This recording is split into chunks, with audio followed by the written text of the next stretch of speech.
In this video, we'll cover the Spring Boot starters.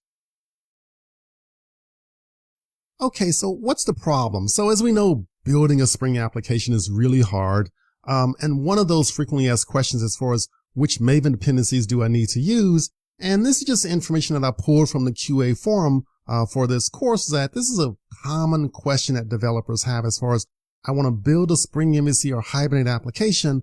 What are the minimum dependencies that I need? Or if I use a POM, what are the exact dependencies? Because it's really tricky to figure out how to get started. And so, it'd be really great if there was simply a list of Maven dependencies that's collected as a group of dependencies for that whole one-stop shopping. Because as a developer, I really don't want to waste time having to search for each dependency and trying to see what's out there and see what's available.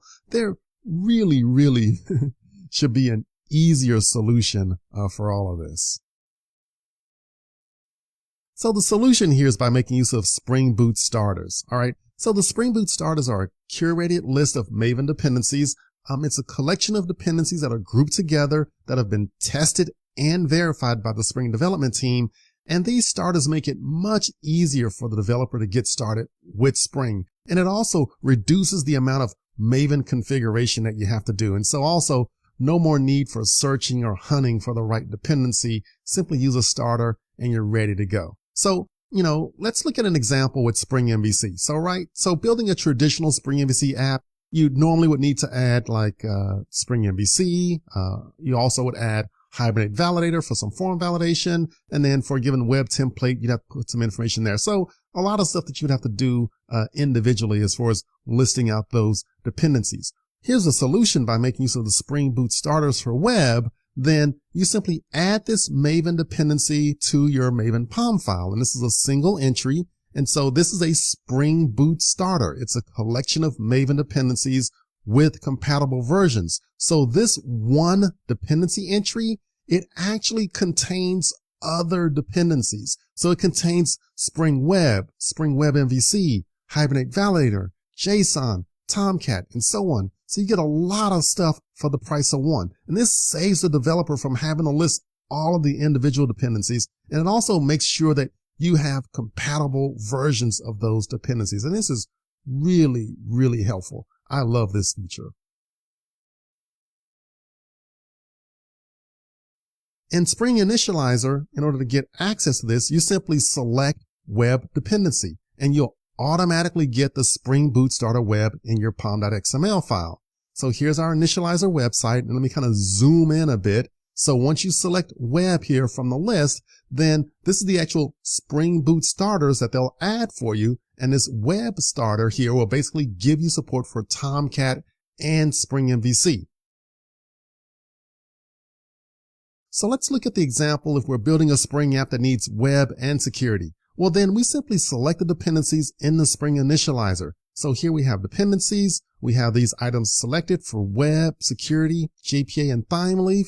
And so then when it generates your project, the Spring Boot starters will automatically be added to your Maven POM file. All right, so let's dig in here. So we have our dependencies. We have them selected. We do the generation part. Then here's our pom.xml. So we'll have this Spring Boot Starter Web. We'll have the Spring Boot Starter Security. We'll have Starter Data JPA.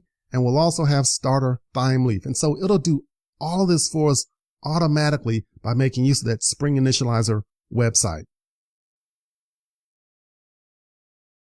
All right, so this is pretty good. So we saw some of the starters. So there's actually 30 plus Spring Boot starters that are created by the Spring development team. So there's the Spring Boot Starter Web. So that's for building web apps, includes validation and REST. It uses Tomcat as the default embedded server.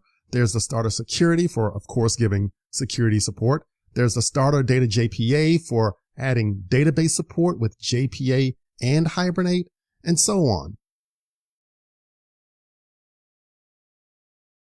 If you'd like a full list of Spring Boot starters, simply go to the link here, lovetocode.com/Spring Boot starters. This will automatically redirect you to the official Spring documentation that'll list out all of the Spring Boot starters.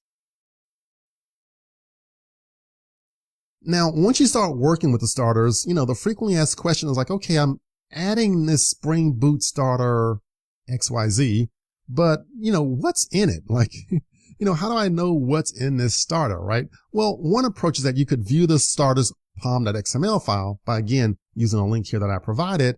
But this normally provides references to other starters and so on. So you'll have to kind of dig a bit. It's somewhat cumbersome to work through it. But there's another solution here. So what we can do is make use of the IDE. So most IDEs have a dependency management or view feature, and this is much easier to navigate. And I'll actually show you how to do this with Eclipse and IntelliJ. Okay, so for Eclipse users, basically you open up the pom.xml file, and then you select the tab for dependency hierarchy at the bottom, and then you expand the desired starter, and then you'll actually see the content in that starter. So from this little screenshot here, we can see at the top, Spring Boot Starter Web. It includes starter, JSON, Tomcat, validator, web, WebMVC, and so on. So that's kind of the basic approach that you can use to kind of explore the starters, to see what's in there, to see what's available.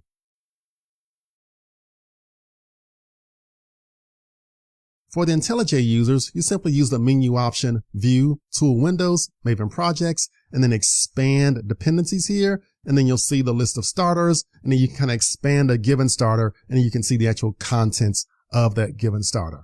All right, so that's the basic approach for exploring or finding out what is in a given starter.